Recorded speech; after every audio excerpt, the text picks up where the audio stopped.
आज तन्मयला मिळाला होता ड्रेस तायकांदोचा मीन्स कराटेचा, तर तो घालून चालला होता क्लासला. तर त्याला काय व्यवस्थित घालता येत नव्हतं म्हणून ह्यांनी व्यवस्थित घालून त्याला क्लासला पाठवले. तर तो म्हणला मम्मी आज मला संध्याकाळी ना नूडल्स हवेत. म्हणलं ठीक आहे, बरेच दिवस केले नाही, आज करूया. मग हा एक स्विस रोल आहे, तो मी खाल्ला, तो खूप मस्त यमी होता. मुलांसाठी आणला होता, मी पण एक ट्राय केला, तुम्ही पण एकदा खाऊन बघा. तर हे नूडल्स घेतले होते मी, हाका नूडल्स, आणि मोठ्या कढईत पाणी घेऊन शिजायला ठेवले होते आणि थोडंसं तेल टाकलं होतं कारण की चिटकू नये म्हणून. तर नूडल्स शिजले होते, ते गाळून घेतले.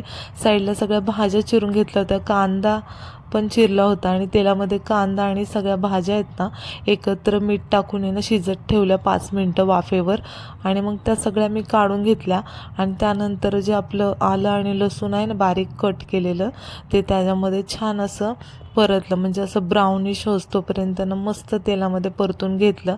ते परतल्यानंतर मसाला होता, मला आता माझं आहे ना शेजवान सॉस आहे ना ते सगळं संपलं होतं, त्यामुळे मी नूडल्स मसाल्याच्या आहेत ना ह्या 2 पुड्या टाकल्या होत्या त्याच्यामध्ये, कारण की नूडल्स जास्त होते म्हणून मी नूडल्स मसाला जास्त घेतला होता. आणि मग नूडल्स त्यामध्ये परतले छानपैकी. थोडंसं मीठ कमी लागत होतं, मीठ टाकलं आणि तिखटपणा पण कमी म्हणून चिली सॉस टाकला. तर मग चांगले झाले नूडल्स, छान लागत होते आणि किंचित साखर पण टाकली होती, त्यामुळे टेस्ट जराशी अजून वाढली होती.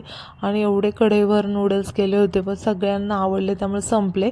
आणि वरण भात केलेलं कुणीच खाल्ला नाही. व्हिडिओ आवडला असेल तर लाईक सबस्क्राईब करा विसरू